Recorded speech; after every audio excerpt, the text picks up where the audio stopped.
Talks. Halo, selamat datang di Kitos. Waktu mahasiswa bersuara. Nah, mungkin ini adalah episode perdana kita nih Ran, di program kerja kajian strategis. Mungkin kita kenalan dulu kali ya. Kita belum tahu semua nih, teman-teman pasti belum tahu. Iya betul. Perkenalkan, gua Apis dari staf Departemen Kajian Strategis BEM Fakultas Teknik UPN Veteran Jakarta. Gue Rani dari staf Departemen Kajian Strategis BEM FT UPN Veteran Jakarta. Hari ini kita ngapain sih, Bis? Hari ini kita bakal ngobrol-ngobrol santai nih sama narasumber yang keren-keren nih hari ini. Wah, kira-kira soal apa tuh? Kita bakal ngobrol santai masalah tentang HAM di Indonesia nih Ran. Wah, seru banget sih pembahasannya. Betul banget. Nah, mungkin kita langsung panggil aja kali ya. Betul, langsung kita panggil aja. Narasumber hebat kita itu ada Bang Albi dan Bang Bevi.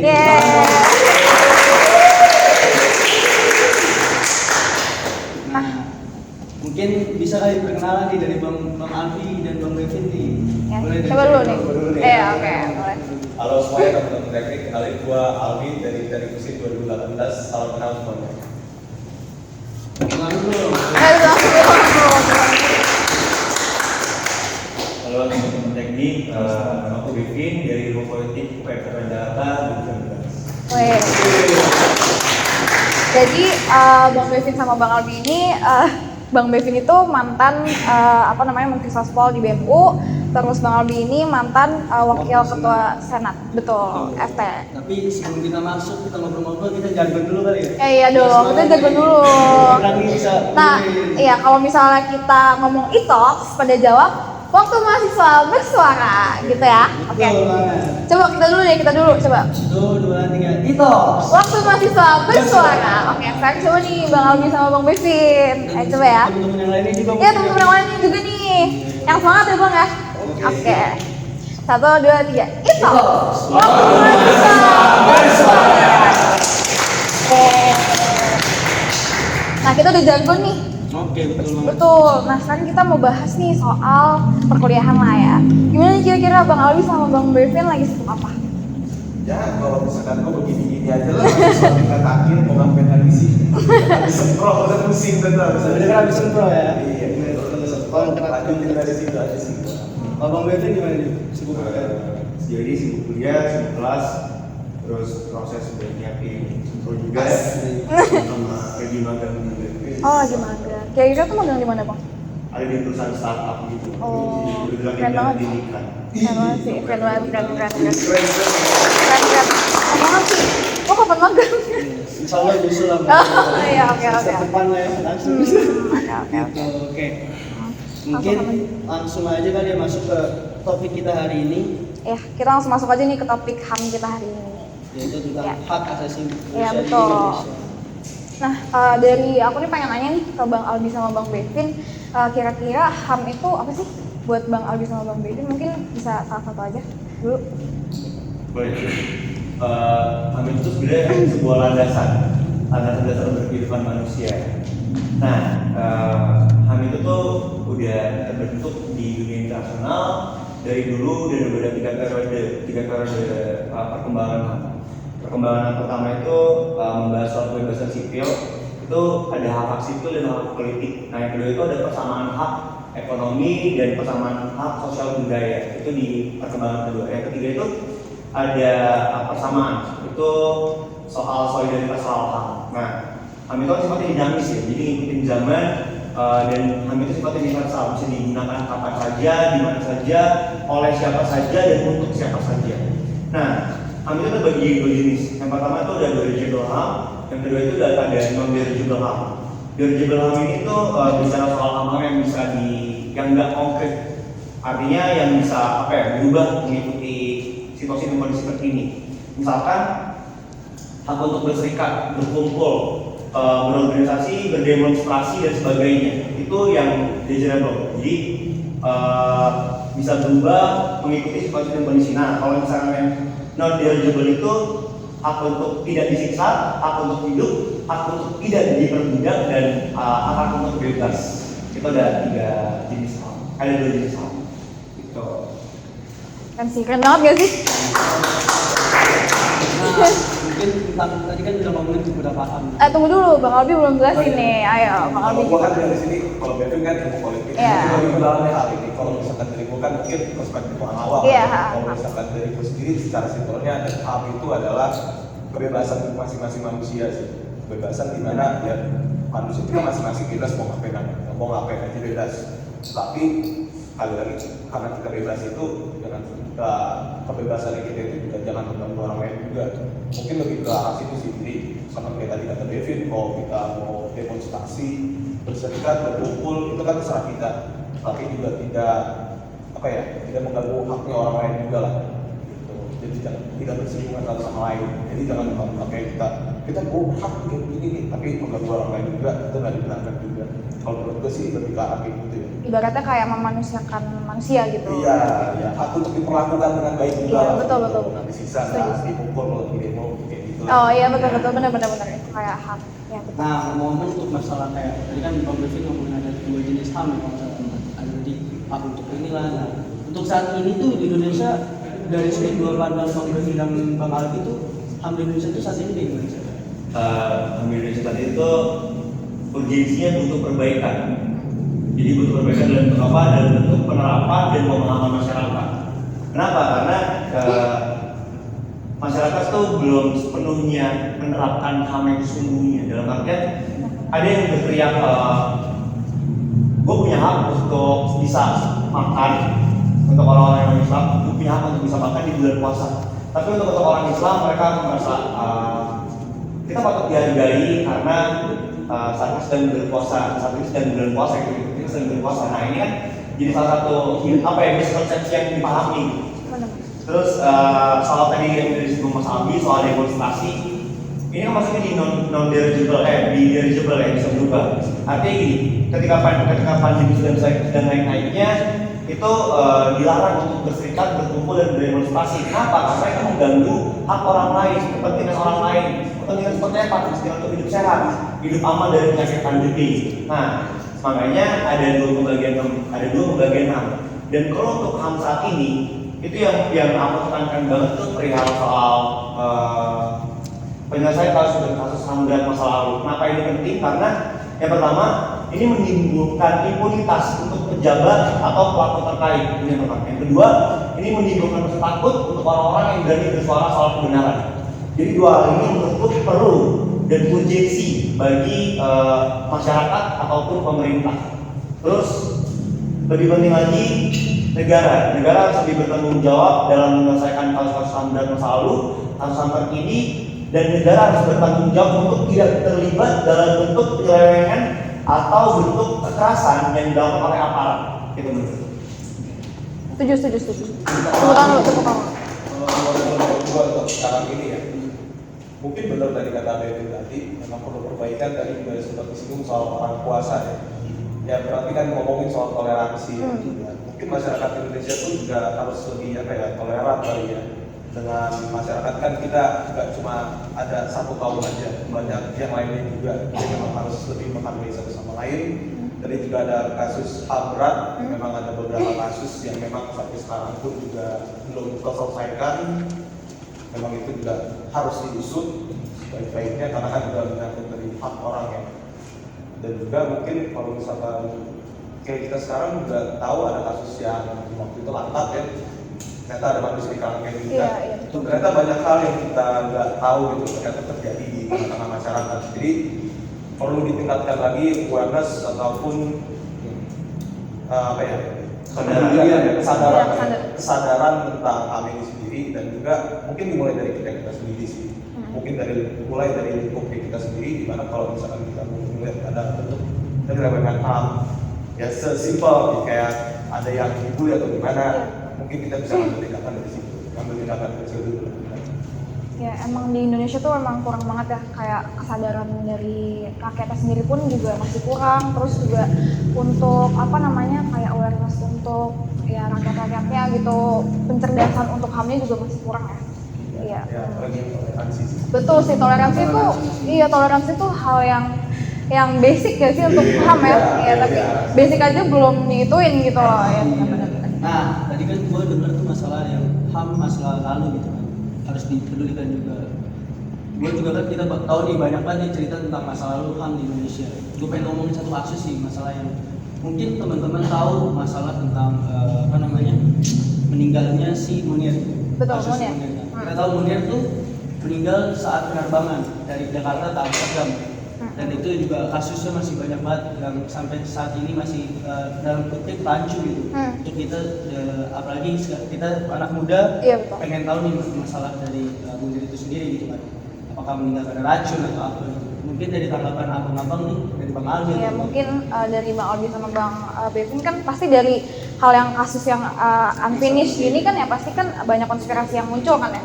Nah pasti dari Bang Bevin sama Bang Aldi udah tahu nih beberapa konspirasi. Nah mungkin dari Bang Bevin sama Bang Aldi bisa ceritain kali ya konspirasi yang kira-kira dipercaya gitu sama Bang Aldi sama Bang Aldi. Itu gimana? Mungkin dari dulu. Ya, lebih. Oke. Munir tuh pejuang dan pahlawan HAM. Kalau mengutip dari kata-kata Panji Pragiwaksono, dibilang pahlawan itu adalah orang-orang yang rela mengorbankan kenyamanannya demi kenyamanan orang lain. Betul. Dan aku percaya Munir dari sekian banyak orang, Munir adalah salah satu dari pahlawan sendiri buat HAM. Munir meninggal tanggal 7 September 2004, menginjak 18 tahun di tahun 2022 yang mana kasus pembunuhan Munir ini akan kadaluarsa. Jadi penting bagi negara untuk cepat menyelesaikan kasus ini secepat-cepatnya dan sebaik-baiknya. Nah, Munir itu kan diracun ya di perjalanan beliau menuju Amsterdam untuk berkuliah pada saat itu. Nah, banyak konspirasi yang bertebaran di media, di masyarakat, dan di bahan obrolan yang cukup menarik juga. Tapi kalau kita ketahui, Munir diracun dan dibunuh oleh negara. Dalam artian ini, negara terlibat dalam pembunuhan Munir karena negara bertanggung jawab atas apa yang terjadi pada Munir. Yang pertama, negara tidak menyelesaikan kasus pelanggaran terhadap Munir dan malah memenjarakan seorang pilot yang tidak memiliki kaitan sama sekali. Yang kedua, ini akan menimbulkan dampak impunitas terhadap pelaku, yang mana pelaku mendapatkan kebebasannya tidak dipenjara dan tidak diadili semestinya. Terus penangkapan pilot akan menjadi satu tragedi distraksi masyarakat dari pemerintah bahwa pemerintah mencoba membangun propaganda bahwa seorang pelaku pembunuh Munir sudah ditangkap padahal belum. Terus menurutku penting untuk tetap berjuang dan tetap melipat gandakan apa yang dilakukan Munir, karena Munir adalah satu dari banyaknya pahlawan HAM di Indonesia. Jadi tetap berjuang, tetap untuk negara, untuk mempertanggungjawabkan apa yang terjadi terhadap Munir, karena hal ini akan bertimbulkan, akan menyebabkan, akan berdampak terhadap ketakutan publik untuk berani bersuara, berani membela kebenaran, dan berani mengungkapkan fakta. Gitu. Betul. Setuju. Tepuk tangan dong. Tadi udah banyak banget sih cerita tentang Munir ya. Maksudnya Dari tanggapan Bang Bevin. Tapi ini tanggapan Bang Aldi itu lebih ke bagaimana kita sekarang ini untuk masyarakat Indonesia sekarang agar tidak terjadi lagi kesalahan-kesalahan yang terjadi pada Munir, tragedi Munir itu. Mungkin kalau misalkan untuk kasus Munir sendiri ya, ada beberapa versi yang memang gua baca ya, dan juga kabar-kabar juga. Kalau misalkan memang mau tertarik untuk tahu soal lebih dalamnya kasus ini, mungkin ada interview dari jurnalis luar nama Meir, itu bisa dilihat aja, ada di situ dibahas soal kasus Munir dari Munir itu sendiri. Disebutkan juga mungkin beberapa dari pihak yang terkait dari kasusnya Munir ini sendiri. Tapi juga ada perspektif lain sih dari versi yang lain nih. Ini mungkin agak kontroversial, mungkin di sini coba balance. Kalau misalkan dari David sendiri versinya yang seperti itu, kalau misalkan dari gua ada versi yang lain nih. Jadi ada versi di mana saat perjalanan dia ke Belanda itu ternyata dia itu pengen membocorkan rahasia negara. Katanya kan dia juga. Ada juga versi Banyak ya konspirasinya. Ada versi yang seperti itu juga, jadi diracun. Dan juga memang dari pihak yang meracun sendiri ya adalah pokoknya instansi negara yang bohong. Iya betul ya, oke. Yang pertama juga ada, namanya di situ mungkin dicari aja Elmer, itu di situ lengkap, di situ dia membahas juga ada rekamannya juga. jenis seperti itu. Ada juga yang bilang bahwa demi kedaulatan negara, demi menjaga rahasia negara juga, ya memang hal yang seperti itu harus dilakukan untuk yang namanya keamanan rahasia negara. Ya, tapi itu sebenarnya kalau misalkan kita pikir ya juga dibenarkan juga sih yang namanya tindakan pembunuhan di mana juga ada yang dibenarkan ya. Tapi itu sih ada perspektif baru lah tentang kasus Munir ini. Cuma kalau misalkan dari kita sendiri masyarakat Indonesia ya mungkin lebih menjaga satu sama lain sih, menjaga satu sama lain juga apa ya, mungkin lebih ditelaah ya kata-kata kalau misalkan lebih publik kan ya, lebih tersirat, mungkin seperti itu sih jadinya saling menjaga satu sama lain aja. Ya mungkin kalau misalnya dari pernyataan dari Bang Bevin sama Bang Albi itu kan konspirasinya banyak nih, ya banyak banget kan ya. Tetap juga nih bener tuh kata Bang Albi, pembunuhan itu selalu nggak bener dong, itu ya betul, itu pelanggaran HAM yang paling berat dong pastinya dong ya, karena ya udah mematikan hidup seseorang gitu. Dan apapun tujuan Munir kemanapun itu dia, apapun yang dia mau lakuin, pembunuhan tetap salah dong gitu. Cuman emang konspirasinya banyak, kasusnya juga blunder, kita nggak tahu bukti aslinya kayak gimana kan ya. Iya pasti selalu kayak gitu, dan emang betul juga kata Bang Bevin tadi, Munir dibunuh oleh negara dengan tanda kutip ya, tanda kutip bukan negaranya yang membunuh, tapi harusnya kasusnya itu yang diselesaikan oleh negara gitu ya gitu. Negara terlibat dong, karena itu kan rakyatnya gitu loh. Kenapa dibunuh tuh harus tahu dong kasusnya selesai kayak gimana, buktinya kayak gimana, segala macam. Iya betul. Mungkin semoga kita untuk saat ini tidak ada terjadi kembali masalah tragedi tersebut. Iya betul. Oke.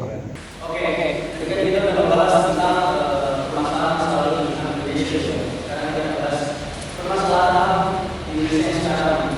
Jadi ada dua topik yang boleh bahas dari permasalahan di Indonesia sekarang. Pertama, kemunculan salah satu kewajiban, juga ada pemakai dan juga ada tentang juga turut masalah tentang keterkaitan sebagai mahasiswa sebanyak perkarasan yang terjadi di mahasiswa. Mungkin sekarang kita ngebahas kondisi dulu kali ya. Nah, mungkin yang kita tahu semua nih latar belakang ada permasalahan Wadas itu karena ada pembangunan proyek ya kalau nggak salah ya. Pembangunan proyek, terus butuh material-material dari Desa Wadas, terus ternyata Desa Wadas itu nggak setuju ya karena takut 28 sumber mata airnya itu rusak. Terus ada bentrok sama aparat gitu kan, banyak banget tuh permasalahan Wadas yang udah lama banget tuh, juga udah kontroversial banget kan. Nah menurut Bang Aldi sama Bang Bevin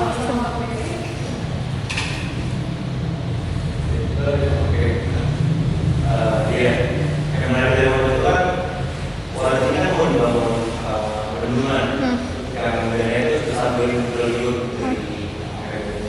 Nah, itu ada 1 hektar lahan Wadas yang bakal dikeruk dan bakal ditarik listriknya. Itu bakal dipersoal melalui bom, melalui hutan dan sebagainya. Nah, kalau dari Wali sendiri, Wali udah deklarasi apa yang dilakukan pemerintah akan berdampak terhadap ekosistem dan alam. Jadi kalau kita akan rusak, karena alam rusak, ini kan jadi berdampak lingkungan yang sangat buruk ya. Apalagi untuk pertambangan yang mengalami itu pertambangan itu ya dari keseluruhan lingkungan. Nah terus ini juga bakal merusak 28 titik mata air, yang mana mayoritas penduduk Wadas itu kan punya pertanian dan harus diairi melalui 28 titik mata air itu. Makanya apabila terjadi kalau salah pembangunan yang terjadi, maka jelas bagaimana bangunan warga Wadas yang kehilangan kerjaannya atau pencarian ini kan bentuk kerugian yang akan dialami oleh warga Wadas. Dipertanyakan juga apa yang pemerintah lakukan untuk bisa kasih setidaknya kebijakan baru yang dapat memenuhi atau mengganti kerugian dari warga Wadas sendiri. Nah, bulan Februari ada kejadian menarik itu Wadas di Pengalaman tangkap bahkan dari pengakuan beberapa warga mereka mendapatkan diskriminasi dalam bentuk kontak fisik ataupun melalui kekerasan. Ini kan jadi salah satu bentuk penjelasan aparat gitu terhadap masyarakat. Ada sikap-sikap progresif aparat. Jadi alasan dari aparat itu adalah mereka mau mendampingi pihak pemerintah untuk mengelola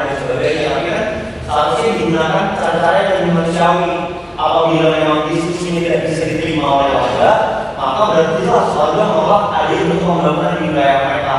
Ini kan dari demokrasi gitu, artinya pemerintah sudah terbuka terhadap warga. Bisa pemerintah mempunyai satu kebijakan yang merugikan warga, tapi kalau warga menolak, pemerintah maksa untuk tetap melanjutkan pembangunan tersebut itu nggak bisa. Nah, terus yang menarik juga diskriminasi dan intimidasi ini jelas-jelas melibatkan negara. Bahkan gubernur Derajat juga sempat membangun sebuah narasi baik bahwa apa yang dilakukan aparat itu yang menenangkan. Terus dia bilang beberapa warga ditangkap, diperiksa kesehatannya, terus dikasih makan dan sebagainya. Tapi kan notabene penangkapan terhadap warga ini lebih bentuk jalan represi dari aparat terhadap warga. Dan jelas kita dan beberapa masyarakat lainnya menolak segala bentuk jalan represi dari aparat dan menolak segala bentuk kekerasan yang dilakukan aparat maupun negara. Menurut ini. Ini menurut kembali permasalahan Polres ini. Kalau misalnya permasalahan wadah sendiri, tadi dia juga ada represi. Ada juga kejadian benar, kalau misalnya melalui koreksi, itu ada satu ibu tarik sama aparat, kemudian dibawa ke belakang, terus kemudian ada sisi penangkapan gitu. Kita salah satu dia lagi yang keluar baik juga dari itu apa nanti ada seharusnya seperti itu. Meskipun dalam keadaan khusus sekalipun, memang kita harus dilindungi, seharusnya mendapatkan perlakuan seperti itu. Dalam ini ada provokator dan lain-lain. Kita nggak seharusnya kita provokator mengatakan untuk warga sendiri sebenarnya menarik adalah warga-warga itu sebenarnya ya kalau dari yang tahu tidak menolak pembangunan dari tinggal ini. Bagus, mereka mendukung program pemerintah. Yang disayangkan adalah pertambangan itu sendiri yang membutuhkan material batu andesit itu kan untuk di bendungan ini. Itu yang ditakutkan karena sebenarnya juga pada tahun 1998 yaitu pada di desa itu di desa Wadas itu sempat terjadi longsor. Itu sebenarnya daerah rawan bencana. Itu yang harusnya mungkin jadi pertimbangan lebih untuk pemerintah. Kenapa harus lokasinya di situ? Ya, ini dari perspektif gue yang awam ya. Kalau misalnya pemerintah seperti itu juga ini. Kenapa harus di tempat yang rawan di tempat yang rawan bencana gitu? Dan tahun 88 pernah kejadian. Terus mau dihukum lagi, udah pasti kejadian lagi kok. Iya, benar. Warga-warga takut di situ. Dan juga ada sumber mata air juga yang memang untuk warga gitu. Dan juga tadi perusahaan ekosistem dan juga mungkin perubahan mata area. Jadi memang sebenarnya dari pemerintah setelah itu kan dari proses pertambangan itu kan dikuari kan namanya. Nanti itu akan dijadikan tempat untuk wisata katanya. Nanti akan digunakan lagi untuk tempat wisata. Tapi sekali lagi mata pencaharian dari warga itu rata-rata adalah petani. Petani disuruh jadi di bagian di pariwisata kurang cocok gitu. Dari warga-warga itu juga ya. Iya. Dari warga-warga itu juga bilang, tapi nggak apa sih, jadi nggak bakal naik kan pencaharian saya. Iya. Tapi nggak bisa dari urusan pariwisata. Iya. Seperti itu. Bukan basicnya dia juga gitu ya. Ini memang sebenarnya kan program yang bagus ya untuk pengairan juga. Untuk salah satunya itu untuk Pulau Progo ya. Itu akhirnya itu bandara internasional juga bagus dong. Tapi sebenarnya yang memang harus diperhatikan itu kalau misalnya pemerintah memang mau di situ, ya harus diperhatikan juga kesejahteraan warga. Kalau warga di relokasi ataupun diberikan hal yang lain yang sesuai dengan kehidupan warga supaya semuanya sama-sama enak. Yang diharapkan juga tindakan di lapangan tidak akan kasih keadilan masa di apa gitu. Iya. Sekali lah. Itu sih. Tadi kan juga Bang Griffin sama Pak Adi itu secara garis besar sama sih sebenarnya. Tapi apakah dampak tersebut merembet kemana-mana dari Wadas? Apakah dari dampak ekonomi, Iya. finansial? Jelas. Menurutnya jelas. Relokasi sebenarnya adalah satu bentuk tanggung jawab pemerintah, tapi di situ kan mayoritas petani dan pertanian. Terus mereka direlokasinya kemana? Ke tempat yang tidak bisa bertani kah? Atau tempat yang bisa bertani? Atau jalan-jalan direlokasi ke pinggir pantai? Harus direlokasikan dengan bentuk tanggung jawab. Pemerintah menyediakan lapangan pekerjaan yang sesuai dengan apa yang mereka punya sebelumnya. Jangan sampai relokasi yang dilakukan oleh pemerintah malah merugikan lagi. Jadi memberikan satu solusi dengan menghadirkan masalah baru adalah satu bentuk masalah yang lebih besar lagi. Benar. Dari dulu pengalaman. Ya pasti sih yang tadi gue bilang tiba-tiba aja dari petani jadi suruh si pariwisata kan. Iya. Agak beda ya. Iya. Iya kan? Beda gitu loh. Memang harus dipertahankan juga. Yang namanya dampak pasti bertambah banget lah. Pasti dari sisi ekonomi, dari perekonomian mereka, dari pemasukan mereka. Mereka harus menjadi mata pencaharian. Pastinya akan berdampak. Dan mungkin juga apa ya? Mungkin ini bisa menjadi salah satu contoh juga jadinya apa? Kalau misalkan ini tidak ditindak dengan baik, akan juga jadi apa ya, contoh yang kurang baik lah. Orang-orang mereka kan kayak benar-benar sampai kayak begini ya. Jadinya apa yang bagi pemerintah itu bagus sebenarnya niatnya, malah jadinya kurang baik sebenarnya bohong-bohongan selalu rusak dan lain-lain, tapi kan sebenarnya tujuannya itu enggak seperti itu, yakin sih seperti itu ya. Jadinya lebih baik memang harus ada solusi yang menguntungkan kedua belah pihak. Jangan juga jadi tadi ke pinggir pantai kan. Iya. Iya. Bingung. Benar-benar bingung-bingung. Iya, oke. Nah, dari yang tadi Bang Devin sama Bang Albi jelaskan kan banyak banget tuh berarti permasalahan-permasalahan dari pemerintah yang kurang memikirkan rakyat-rakyat yang udah dirugiin tuh, misalnya kayak relokasi gitu-gitu kan segala macam kan dari pemerintahnya kan. Dan kayak untuk relokasi juga belum jelas nih kayak apa solusinya, bakal jadi solusi yang baik apa enggak juga kita nggak bener-bener gak ada yang tahu kan. Nah, kira-kira dari Bang Devin sama Bang Albi tuh ada solusi nggak buat permasalahan ini ya? Karena kan permasalahan ini tuh sebenarnya udah kontroversial banget tuh, dari aparatnya juga udah, maksudnya kalau misalnya emang pemerintah itu niatnya baik apa segala macam kan, maksudnya aparatnya nggak perlu pakai kekerasan ya. Maksudnya kalau aparat kan maksudnya yang menjaga, tapi ini malah enggak gitu. Iya mengayomi dan emang kalau bisa kalau penggusuran atau misalnya ada pemindahan segala macam kan pasti ada relokasi atau ada imbalan gitu kan pasti kan, karena sebenarnya yang mereka ambil itu ya milik warga gitu loh maksudnya kan. Nah mungkin dari Bang Mesmin sama Bang Albi ada solusi. Yang jelas nih, kalau pemerintah punya sebuah proyek pembangunan, maka jangan sampai proyek pembangunan yang tujuannya adalah mensejahterakan masyarakat malah jadi merugikan masyarakat. Entah merugikan pihak sebagian masyarakat ataupun sepenuhnya masyarakat, yang jelas tidak boleh ada kata merugikan. Entah itu dalam bentuk penggusuran, pemerintah harus membayar ganti rugi dari tanah yang diambil, serta pemerintah harus menyediakan lahan baru untuk relokasi tempat tinggal dan disesuaikan dengan mata pencaharian dari warga sekitar. Jangan sampai pembangunan ini malah berdampak negatif, padahal tidak lebih baik dari materi masalah bilang. Nah, itu waris ini titik terangnya itu sebenarnya dari cara-cara pemerintah mengkomunikasikan atau membangun sebuah kepercayaan terhadap publik, diskusinya ya masyarakat. Iya, pemerintah coba buka diskusi yang lebih dalam dengan cara yang lebih manusiawi, dengan dengan sesuai dengan apa yang Pancasila gambarkan di masing-masingnya, dan sesuai dengan kultur demokrasi pemerintahnya. Jadi jangan sampai hal ini malah membuat masyarakat kecewa terhadap pemerintah dan menolak, dan masyarakat malah menolak segala bentuk pembangunan yang dilakukan pemerintah. Jangan sampai. Iya benar sih, sering banget kan ya soalnya penggusuran terus pembangunan yang nggak ada diskusinya gitu ya kan sama masyarakat. Iya mungkin pemerintah juga mikir mungkin masyarakatnya nggak akan mau, padahal sebenarnya kalau diskusi publik juga maksudnya bisa-bisa aja kan sebenarnya. Yang penting komunikasinya baik dan emang dari awal tuh udah kasih impression baik lah gitu ke masyarakat. Kalau Bang Albi gimana? Iya. Betul.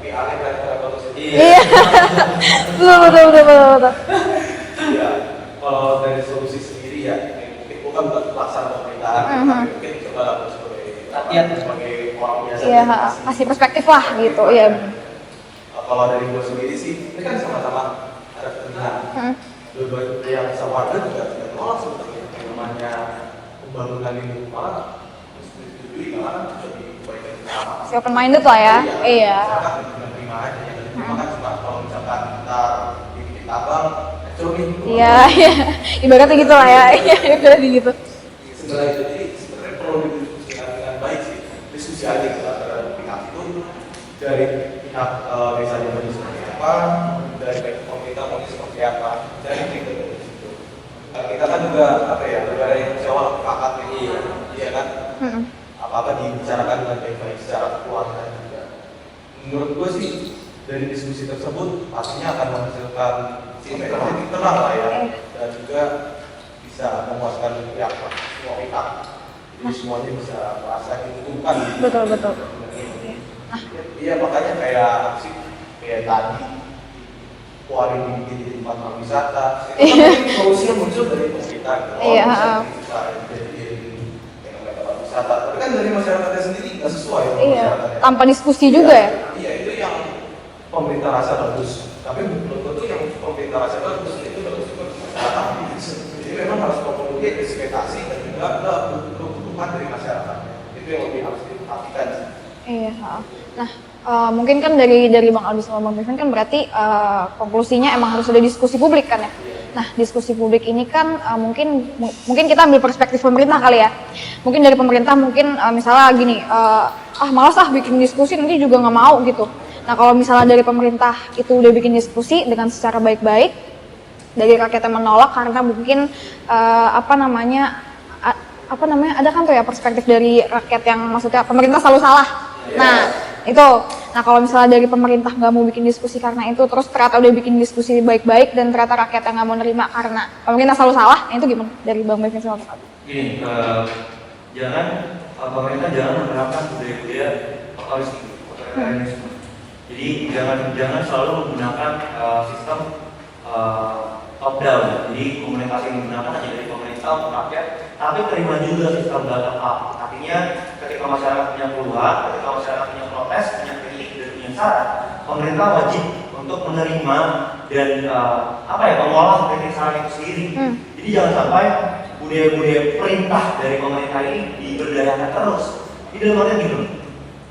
Aku yakin ketika pemerintah menggunakan cara-cara yang lebih manusiawi, cara-cara yang lebih normal, cara-cara yang tidak tidak otoriter gitu, jelas masyarakat dan publik akan menerima apa yang ditawarkan oleh pemerintah, tapi dengan dilakukan negosiasi yang berkualitas sehingga menghasilkan jalan keluar yang sama-sama menguntungkan kedua belah pihak. Jadi jangan sampai pemerintah kasih perintah terus masyarakat dipaksa untuk mendengarkan, karena ini nggak baik juga. Iya. Padahal ini budaya kita budaya demokrasi. Betul. Jangan sampai itu terjadi. Dari Bang Aldi. Benar Bang Aldi. Jadi kalau misalkan dari sisi pemerintahnya udah kasih tahu, tapi keluarganya tetap menolak. Iya. Ya, mungkin keluarganya ada orang belakang itu.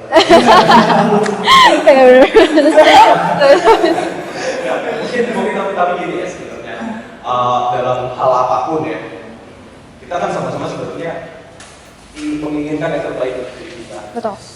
Jadi mungkin hasil diskusi itu belum memuaskan dari si warga-warganya. Kalau menurut gua harus lagi dinegosiasikan dengan lebih baik lagi, lebih manusiawi lagi, lebih memberikan pengertian yang lebih lah untuk masyarakat. Benar-benar. Karena kan untuk kebaikan bersama. Oh yakin sih kalau misalkan masyarakat komunikasinya lebih bagus, Pengertian yang bagus. Akan Iya Iya, betul. betul. Bakal ngerti juga gitu ya. Iya, pasti bakal ngerti juga, apalagi yang buat kehidupan mereka yang penting kan harian, makan dan lain-lain itu terpenuhi itu rasa sudah terlalu. Walaupun ada problem yang berarti tadi itu tidak ada. Iya, berarti emang konklusinya emang diskusi publik itu penting banget ya. Cuman emang diskusi publik itu emang ada cara-cara tertentu, emang biar maksudnya feedback satu sama lain itu emang dapat lah gitu. Maksudnya dapat jawabannya lah ke ujungnya gitu. Gue yakin orang pemerintah pasti ada PR yang bagus. Iya. Cuman mungkin emang sistemnya lagi jelek aja kali ya. Iya, lagi kurang aja ya, emang lagi kurang aja. Gitu. Nah, ini gue pengen juga ngebahas tentang 11-12 ya sekitar masa putusan dampak dari kita tahu kan bahwa di tahun kemarin kita ibu kota baru. Tuh, IKN. Nah, sedangkan banyak banget di Kalimantan sana yang ditimbulkan di Kalimantan itu kayak masih tentang penggusuran, masih ada kerusakan alam lah yang terjadi dan juga banyak ambil paksa lahan dan lain-lain lah sebagainya gitu kan. Apakah pertanyaan gue satu sih, apakah perlu Indonesia saat ini harus pindah ke ibu kota baru? Iya. Iya.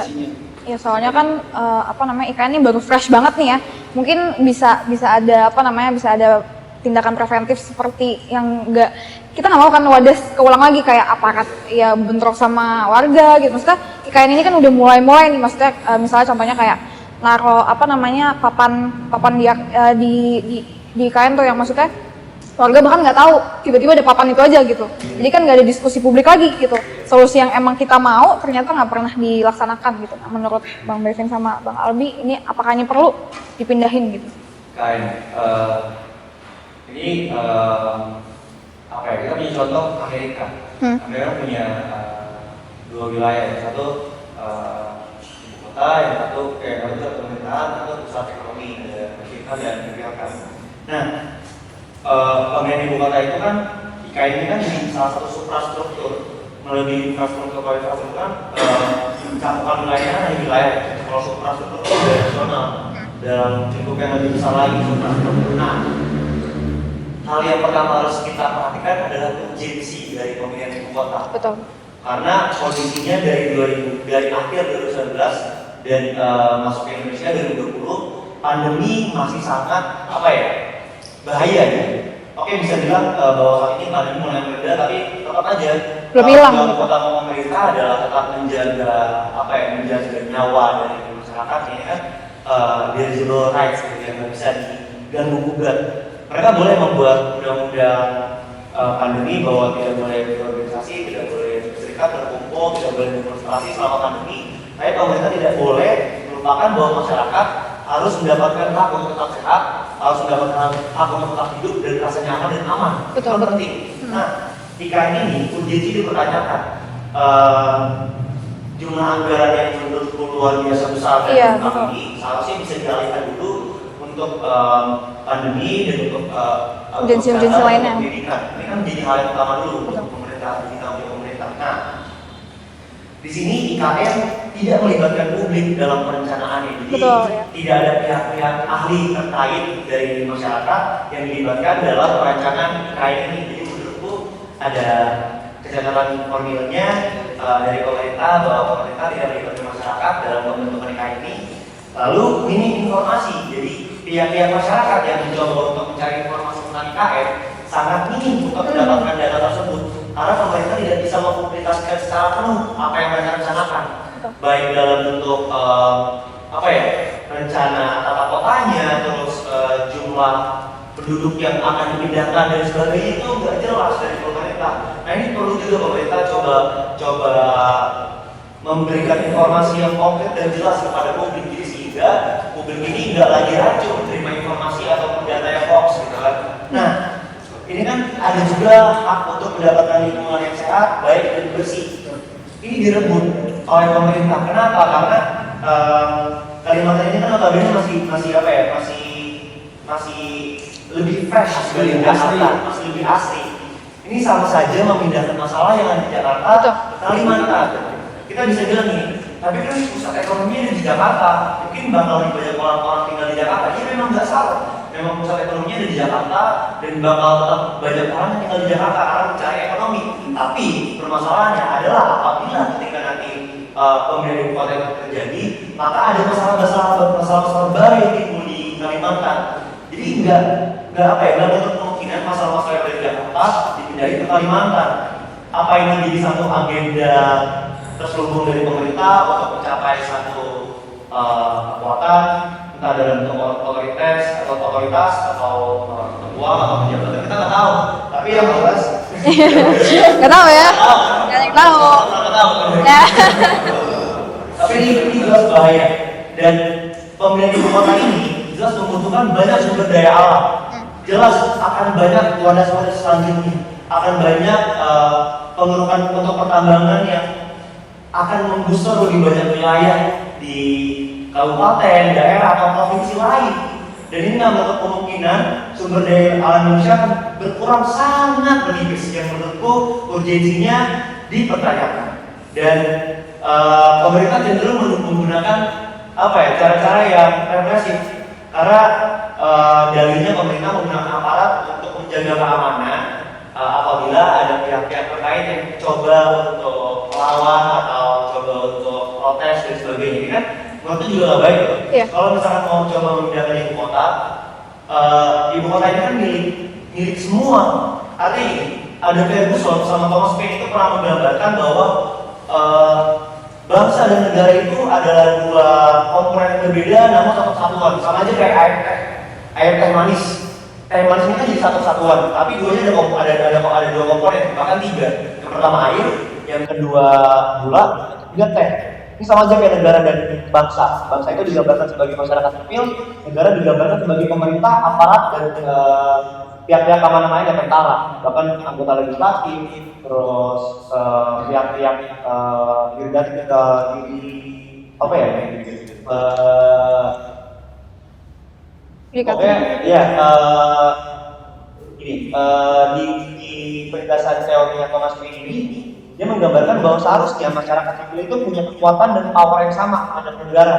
Jadi kalau negara punya kekuatan 50 power, maka bangsa harus punya kekuatan 50 power. Jangan sampai di negara demokrasi, di negara yang menganut demokrasi Indonesia, negara itu punya kekuatan yang lebih dibanding bangsanya.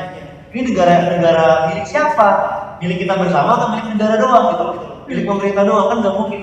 Makanya IKN ini penting untuk kita kaji bersama, untuk masyarakat lebih pahami itu didalami perihal data, perihal urgensinya, perihal anggaran yang dikeluarkan, perihal tata kotanya, perihal sumber daya alam yang dibutuhkan, perihal siapa saja yang bersama sama di dalamnya. Itu penting bagi masyarakat untuk tahu dan penting bagi pemerintah untuk memberikan informasi yang sesuai dengan apa yang masyarakat butuhkan.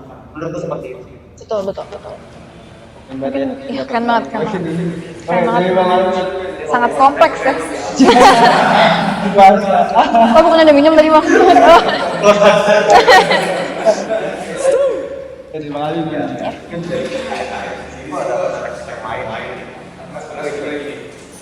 Jakarta itu pada tahun 2015 kan Jakarta lagi ada masalah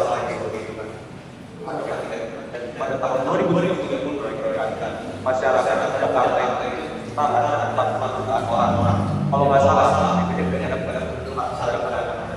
banyak satu kota itu banyak Iya. Rame ya. Rame banget ya. Iya, betul. Dari fakta-fakta yang saya ikuti apalagi juga ini karena kita kan bisa air kita bisa air karena seluruh negara kalau di rata-rata mungkin kalau nggak salah ya kalau salah ya ini kan permasalahan negara tapi ada masalah yang sama kalau salah juga terlalu apa ya kalau saya musik terlalu semuanya di Jawa kita sampai kalau 140 juta orang itu tinggalnya di Jawa. Rame banget ya Jawa ya. Dan di pulau-pulau lainnya itu masih dikit. Itu terlalu banyak. Pembicaraan salah satu untuk mengikuti kita bisa banyak kayak Dan lebih fresh juga nggak sih? Iya,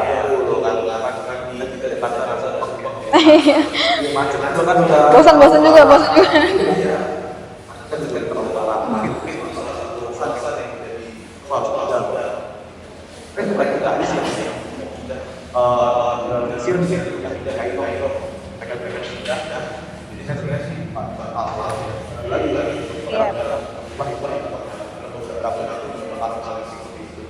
Mungkin yang jadi masalah adalah tadi sama masalah lingkungan ataupun ada wadah sebetulnya dan tentunya juga masalah baru tadi seperti yang tadi yang dibilang itu berarti ada provokasi dari lain karena masih kurang Selalu itu ya, selalu komunikasi yang kurang ya ke rakyat ya. Mas ganti ya sih.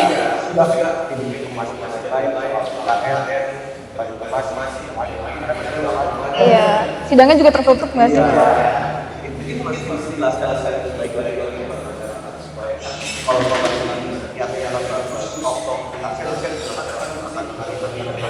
Balik lagi ke diskusi publik yang bagus gitu penyampaiannya.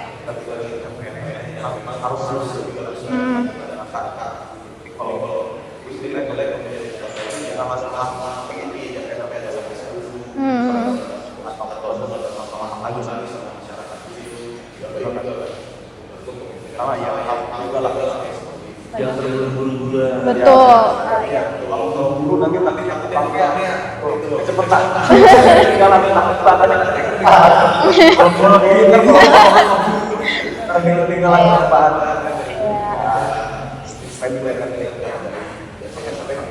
Betul. Karena ada juga ke kota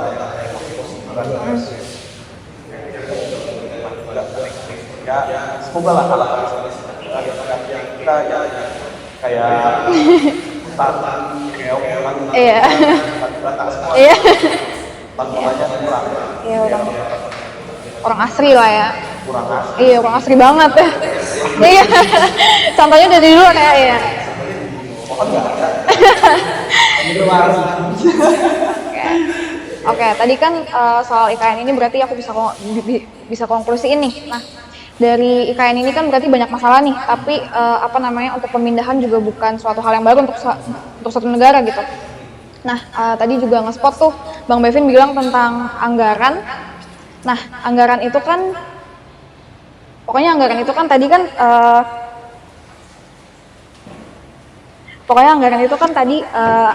banyak banget nih untuk pemindahan IKN.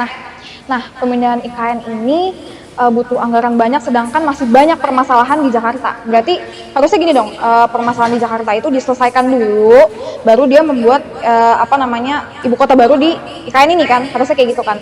Nah, menurut Bang Albi sama Bang Bevin ini anggaran ini tuh kira-kira dapat dari mana sih gitu kan? Banyak tuh utang negara nih kan banyak banget nih ya. Berarti dampak pemindahan IKN ini tuh dampak banget ke ekonomi gitu ya, gimana? Dari Bang Bevin. Iya.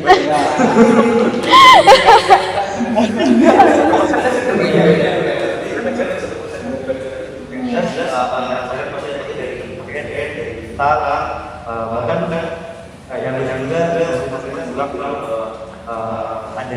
kolektifan lagi senang. Iya ampun. Waduh. Hal yang kok bisa kita masa dana padahal yang tidak langsung pemerintah udah ngambil pajak. Betul. Nah ini satu permasalahan yang bisa diselesaikan ada seperti itu. Terus yang miris yang udah buruk itu harus sepakat ibu kota memang perlu dan harus yang tidak. Tapi urgensinya bukan sekarang. Gak buru-buru gitu ya Mas Kak ya. Pemerintah coba lebih fokus pada menyelesaikan pandemi ini, dan pemerintah coba lebih fokus pada pembangunan pendidikan yang berkualitas.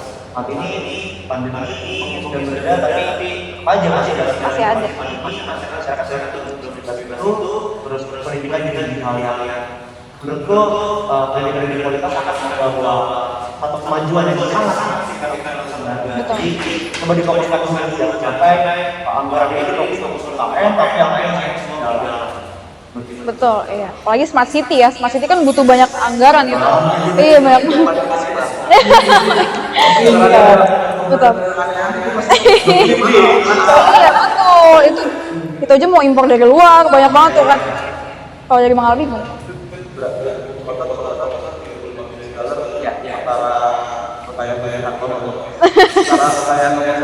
Minta aja nggak sih sama dia? Minjem gitu ya. Iya. Iya, makanya. Betul. Cuma kalau alokasi anggaran sendiri mungkin kedua orang-orang ya mungkin banyak pertimbangan Betul. pengaturan tapi yang dampak yang kita rasakan dari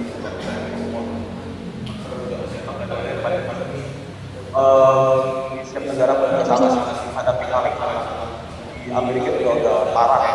Di Amerika juga parah naik kalau nggak salah ya lebih parah Udah nggak kuat ya? Iya.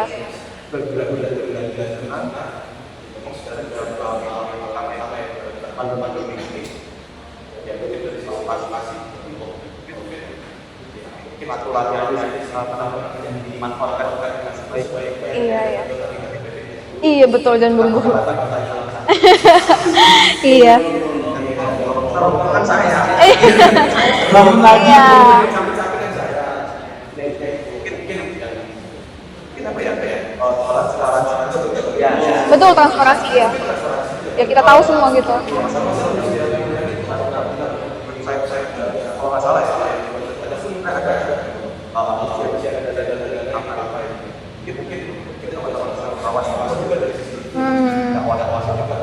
Betul.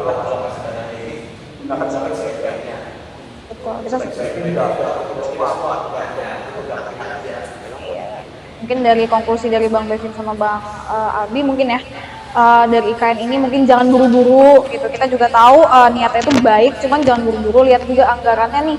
Kita juga belum tahu anggarannya dari mana, beberapa macam kita belum tahu. Intinya jangan buru-buru gitu. Kita lihat urgensinya dulu nih, di Jakarta masih banyak banget masalah nih kan. Kayak iya, urgensinya mungkin dilihat dulu. Paling sebenarnya yang paling emang mencolok tuh anggarannya ya, karena anggarannya yang dibutuhin banget sama Smart City. Smart City nggak akan jadi kalau nggak ada anggaran, ya kita juga nggak tahu anggarannya di mana gitu.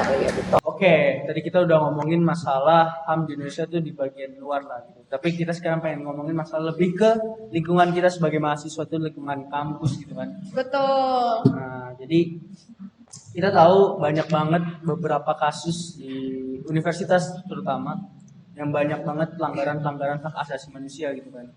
Contohnya di salah satu organisasi atau ada kekerasan di dalam sebuah organisasi atau UKM gitu. Nah, menurut abang-abang gimana nih tanggapannya tentang isu tentang kekerasan terhadap mahasiswa gitu yang sekarang saat ini gitu. Dari Bang Syukur dulu nih. Sebelum nih, Kali boleh masalah bikin. ya mungkin tidak bisa dipungkiri ya, ternyata di semua tempat juga ada pelanggaran yang namanya pelanggaran HAM ternyata. Bahkan di tingkat universitas pun, tempat kita nuntut ilmu pun juga tetap ada ternyata. Ya mungkin ini apa ya, di setiap kampus kali ya. Betul. Mungkin di setiap kampus ada yang namanya kekerasan, bahkan ada yang sampai meninggal ya, waktu itu beritanya juga ada. Ya memang sangat disayangkan sih, kenapa harus tetap ada yang namanya seperti ini gitu, kekerasan HAM. Terus juga mungkin yang lebih disoroti adalah bukan berarti mensampingkan yang meninggal ya, itu juga benar-benar suatu pelanggaran yang berat, tapi juga harus diperhatikan juga yang mereka ini yang sebenarnya nggak sampai meninggal tapi tetap mendapatkan perlakuan yang tidak enak, ya kan. Terjadi juga di banyak kampus lah yang seperti ini, perpeloncoan dan lain-lain, itu hal yang terjadi lah ya. Mungkin teman-teman juga tahu kali ya. Sering ya. Mungkin teman-teman juga udah sering. Tuh. Ya apa ya? Ini kan kita sebenarnya di sini kan mungkin di luar nggak ada kejadian yang seperti ini gitu loh. Mungkin hanya di Indonesia aja ada tradisi pelonco dan lain-lain gitu.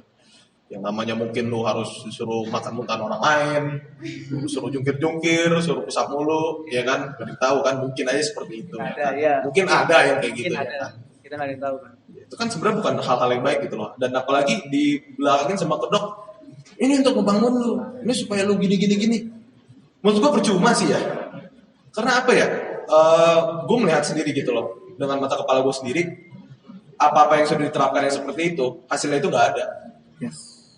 Yang ada orang yang udah mengalami kayak gitu, malah jadinya semena-mena sama angkatan bawahnya. Iya betul. Jadi ngerasa, wih gue di pelonco nih, gue ada hak nih sama nih anak nih. Ngapain lah, suruh ngapain lah, ada aja kan. Malah teman gue itu ada yang disuruh beli kopi, tapi beli kopinya di puncak. Gila gak lu? Gak ada Warpat tujuannya ya? sih. Warpat. Iya, mesti nunjukin struknya kalau misalkan dia beli di puncak. Gila gak? Gak ada tujuannya juga sih. Iya, itu kan aneh gitu loh. Kenapa? Ya, gue sebenarnya sangat-sangat mensayangkan banget sih. Karena kan institusi pendidikan, di mana kita harus menuntut ilmu, istilahnya apa ya, lebih pakai pikiran gitu loh. Tapi kenapa ternyata masih ada hal-hal yang seperti ini Iya, gitu betul. loh. Lu mengharapkan sesuatu, lu mengharapkan kita ini maju, tapi masih ada pikiran-pikiran yang seperti ini, gue rasa bakal susah untuk maju. Dan juga teman-teman mahasiswa nih, nah ini dari pihak dari kitanya sendiri nih, yang tadi gue bilang di awal, pencegahan di tingkat yang paling dekat dengan kita. Ya, kalau misalkan ada kejadian seperti itu, ya lu juga bisa ngebela diri lah seenggaknya gitu kan. Siapa sih yang paling peduli dengan diri lu kecuali diri lu sendiri? Iya, Lu bela diri sendiri lah. Masa lu disuruh makan muntahan orang mau? Yang salah siapa lu kan? Kenapa lu mau? Temen gue juga salah. Kenapa mau dia beli kopi di puncak? Iya kan? Iya benar-benar. Harusnya bisa nolak gitu ya. Harusnya bisa nolak gitu loh. Dan mungkin gini kali ya. Mungkin karena sering ketemu kali ya, nanti di kampus tidak ada masalah dan lain-lain. Apalagi ada iming-iming. ntar kerja susah lu gini.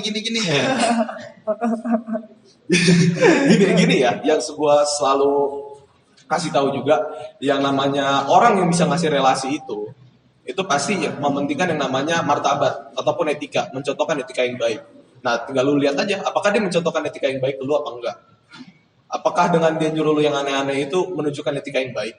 Mau atau omongan kasar, atau ternyata masih suka nongkrong di kampus, masih minum segala macam, melakukan hal yang negatif lah ya. Apakah itu contoh yang baik? Tentunya kan enggak. Apakah seorang direktur akan nongkrong dengan mahasiswa? Iya. Kan Masih enggak. sibuk dan kerjaan nih, Mas. Iya kan pasti sibuk di kerjaan Iya, gitu ya kan. Apa ya? Ini sebenarnya lebih balik ke diri sendiri sih. Karena dari pihak kampus pun juga melarang. Gimana ya, dari kampus sih melarang nih. Tapi tetap aja masih ada aja gitu loh. Nah, di belakang ya. Di belakang, bohong-bohongin, masukin tanda tangan bahkan ada loh. Iya. Nah, jadinya memang dari kitanya sendiri harus aware, harus sadar bahwa yang namanya kita itu di kampus dituntut untuk yang namanya berpikir. Kita kan di sini sekolah juga kan. Pastinya harus lebih menggunakan pikiran kita dan akal sehat. Jadinya emang harus benar-benar ditelaah, harus berpikir kritis juga, dan juga jangan takut gitu loh. Dia di kampus juga bukan yang ngasih lu makan gitu loh. Iya, betul. Yang biayain UKT tuh emak bapak lu. Kalau emak bapak lu yang nyuruh nggak masalah. Tapi masa emak bapak lu nyuruh lu beli kopi di puncak kan nggak mungkin. Bukan banyak kopi. Iya kan, itu kan nggak mungkin. Jadi lebih telaah lagi, dan juga jangan takut sih. Ya seharusnya bukan tempatnya lagi lu takut dengan hal-hal yang seperti itu, intimidasi, cutting dan lain-lain.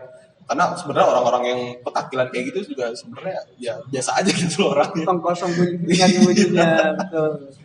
Bukan siapa-siapa gitu loh, yang orang-orang yang justru yang diem-diem aja gitu loh, yang emang ya emang kayak gitulah. Itu sih, itu menurut gue ya. Mungkin nanti akan gue tambahin lagi. Mungkin dari Bepin, gimana Bepin?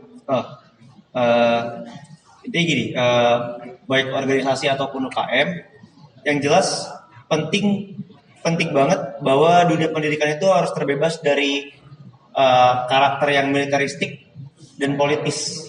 Jadi jangan sampai masukin budaya-budaya atau karakter-karakter militer ataupun sifat-sifat politik di dalam dunia pendidikan. Ini kan jadi bahaya ya. Jadi dalam artian ketika seorang mahasiswa mendapatkan budaya-budaya yang militeristik, itu berarti ada yang tidak benar di sistem pergaulannya, atau bahkan universitas tersebut juga tidak bisa memberikan budaya-budaya yang lebih baik untuk mahasiswanya ataupun siswanya gitu. Jadi jangan sampai. Jadi penting bagi UKM atau organisasi merevitalisasi gaya kaderisasi dan gaya rekrutmennya terhadap maba, terhadap calon anggota barunya itu penting. Jangan sampai tetap menggunakan kekerasan, tetap menggunakan intimidasi, tetap menggunakan cara-cara bullying dan cara-cara yang menurutku nggak manusiawi. Karena HAM itu kuncinya adalah menerima, menghargai dan menghormati hak orang lain. Jangan sampai ketika kamu merasa bahwa gue punya hak nih buat bisa bertindak seenaknya terhadap adik tingkat gue berhak punya kekuatan lebih terhadap junior gue. Maka ketika kamu tidak menerapkan budaya-budaya menghormati dan menghargai hak sesama manusia lainnya, maka jelas kamu tidak memiliki hak juga untuk mendapatkan hal-hal baik dari orang lain. Jadi budaya-budaya militeristik, budaya-budaya politis, dan budaya-budaya yang nggak seharusnya ada di lingkungan pendidikan, di instansi pendidikan, lebih baik dihilangkan. Menurutku seperti itu. Budaya-budaya militer ya, Pin. Iya. Salah. Iya, betul. Nah, kan tadi ngomongin masalah lingkungan lah ya, masalah lingkungan dari pergaulan yang menurut perloncoan atau yang lain. Pertanyaan gue gini, apakah emang ada dalangnya di dalam kaderisasi itu, gitu loh? Kenapa mereka tetap melanjutkan budaya-budaya tersebut gitu? Ada yang lanjutin lah. Mungkin dari gua ini. Ada dalangnya apa enggak gitu ya? Ya sebenarnya sih ada juga pihak-pihak yang senang. Ada juga pihak-pihak yang senang sebenarnya ya. Ada pihak-pihak yang senang dengan hal yang seperti ini. Mungkin gue ngebayanginnya gini ya, kalau gue di posisi sebagai orang-orang yang senang nih, sebagai oknum-oknumnya. Gue kerja, gue stres. gue kurang dihargai di kerjaan gue, tapi gue di sini dihargain, gitu ya kan, sama teman-teman mahasiswa dengan cerita-cerita gue di masa lalu yang wah gitu lebih nilainya, tapi padahal ya sebenarnya hanya menunjukkan kekerasannya dia aja, tanpa menunjukkan prestasi. Iya. Dianggapnya jadi sebagai keren nih, abang-abangan gue nih, gitu ya kan. Terus juga apa ya, jadinya ketika dianggap seperti itu, ketika orang-orang ini, oknum-oknum ini dianggap seperti itu, mereka pun juga jadi nyaman gitu loh, jadi senang. Oh, ada yang menganggap gue ternyata, disuruh-suruh juga mau gitu ya kan, apaan aja nurut, udah kayak dikasih makan sama dia aja kan. Ada beberapa orang yang kayak gitu kan, Pis. Iya. Ada kan, Pis? Ya kali. Kali ada. Terus Ada yang kayak gitu juga. Dan juga apa ya, ini kan mungkin sudah berjalan bertahun-tahun ya. Di beberapa kampus mungkin udah ada yang dari tahun 90-an, bahkan dari tahun 80-an juga ada. Ya turun-temurun lah ya. Turun-temurun begitu terus. Yang bisa dilakukan adalah sebenarnya memutus tali itu sih. Iya, betul. Diputus dengan orang-orang yang berhubungan dengan hal yang seperti itu. Kalian ini mahasiswa, kalian ini melakukan apapun itu harus secara sadar gitu loh. Lu sadar lu melakukan hal gitu loh, hal yang emang baik buat lu. Lu melakukan hal itu tuh yang mungkin esensi-esensi kaderisasi yang nggak baik ini, ya jadi nama kaderisasi jelek, adalah untuk semata-mata si pihak-pihaknya ini gitu loh. Pihak-pihak yang senang dengan akan hal ini. Jadi lu melakukan tuh cuma karena takut sama mereka doang, dengan iming-imingan lu kerja.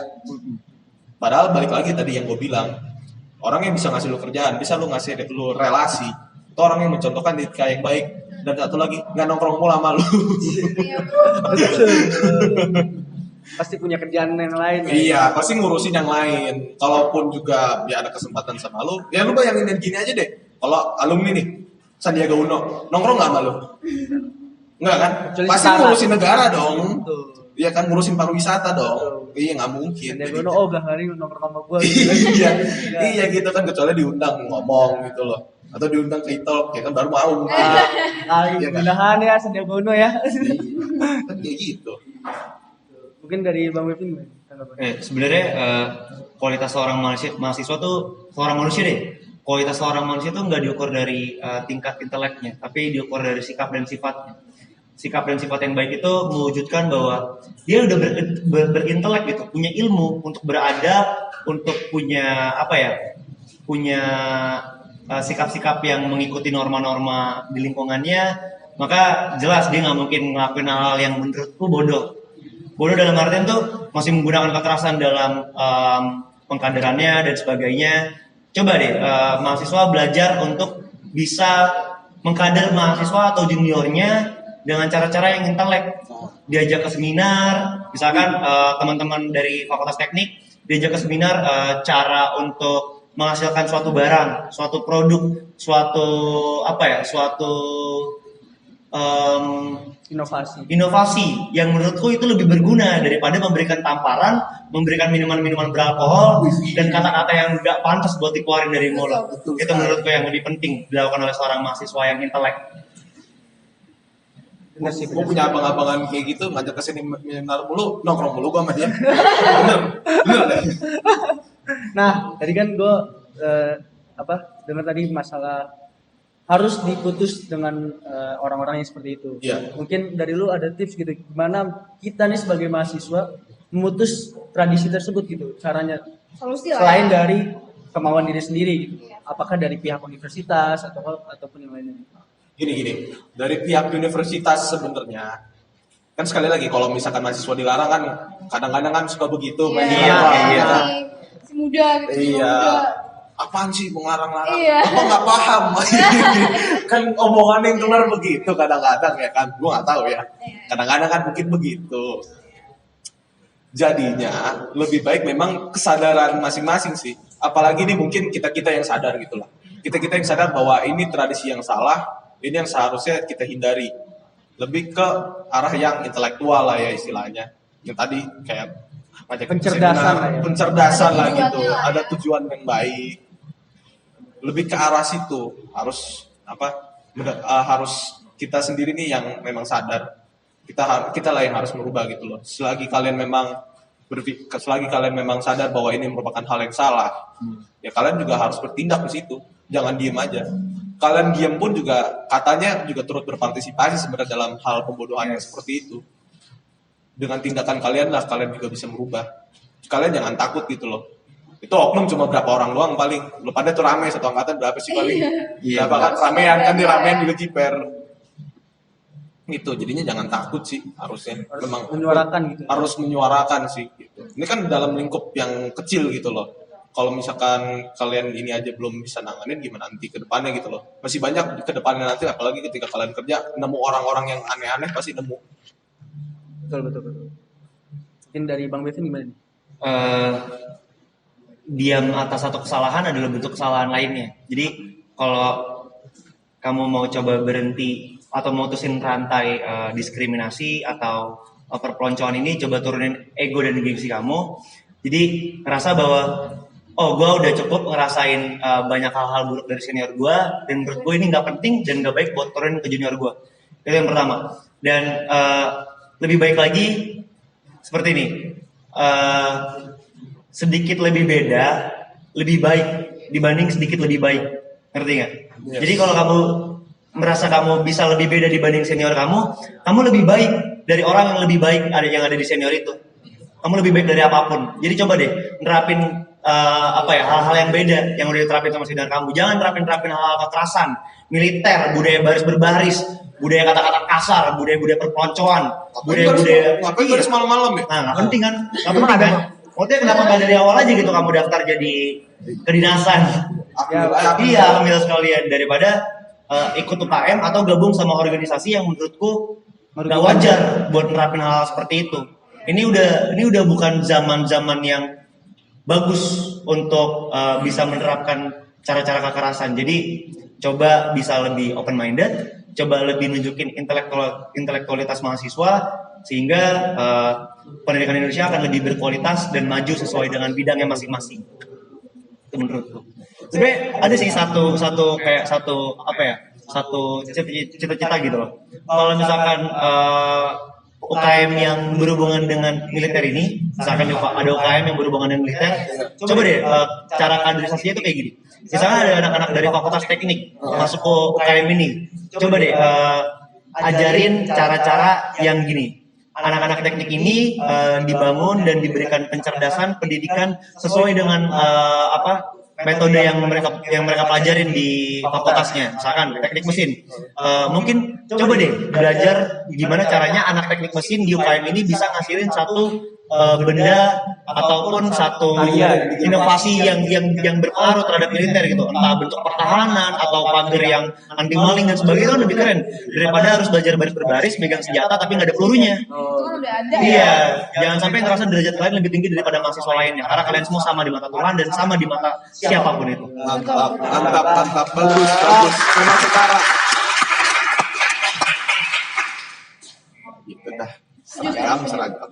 Ini kan kita udah bahas banyak banget ya, dari IKN, Wadas, ukuran tadi kan, terus masalah HAM, terus HAM itu apa, terus juga udah bahas soal organisasi atau UKM yang menerapkan kekerasan nih. Nah, dari Bang Bevin atau Aldi ini kira-kira bikin dong closing statement untuk di kelas ini gitu.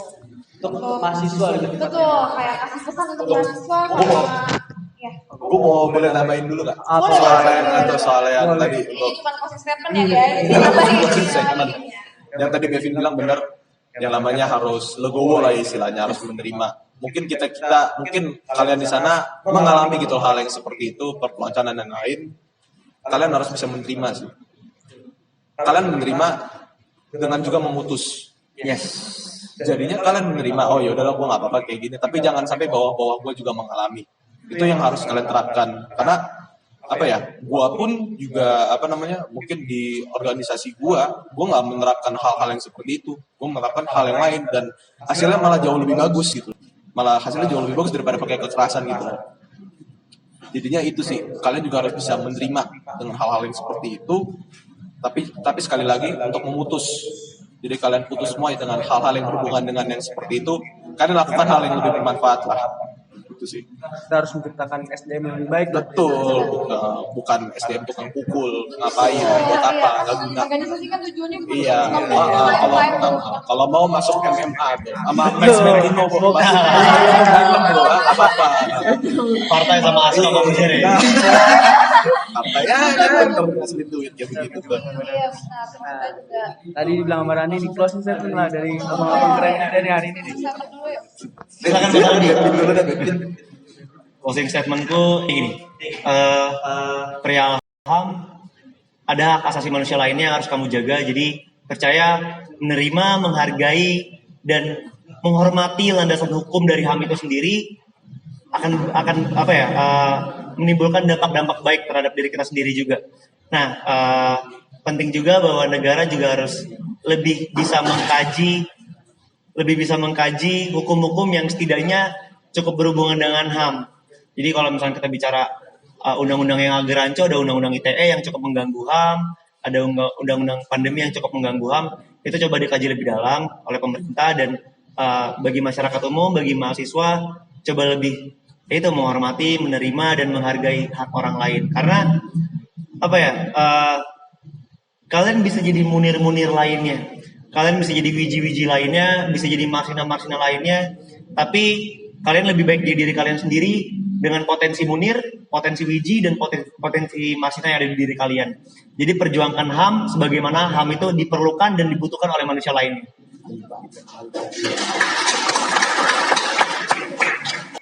Bang Aldi gimana? Kalau dari gue simpel aja sih sebenarnya. Jangan ikut pengadilan yang aneh. Enggak.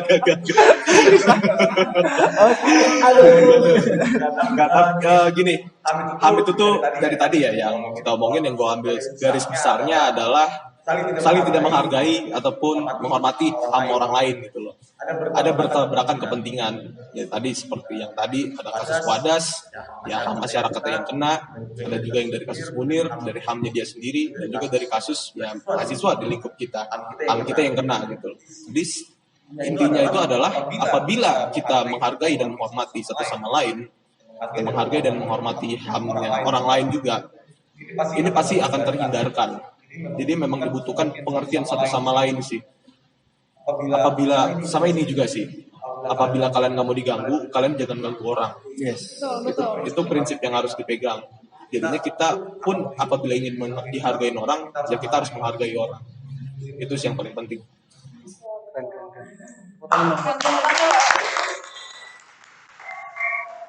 Nah, nggak kerasa nih kita udah ngobrol-ngobrol panjang banget dari awal sampai akhir. Gimana nih? Seru atau enggak nih? Seru dong ya, seru nggak sih? Seru. Oke. Oke. Mungkin untuk episode ini Mungkin untuk episode kali ini segitu aja. Jangan lupa untuk follow IG BEM Fakultas Teknik UPN Veteran Jakarta, subscribe YouTube BEM FT UPN Veteran Jakarta, follow TikTok UPN Veteran Jakarta. dan yang terakhir follow Twitter BEM FT UPN Veteran Jakarta. Cukup sekian Itox hari ini. Kurang lebihnya mohon maaf. Itox Waktu mahasiswa bersuara. Itox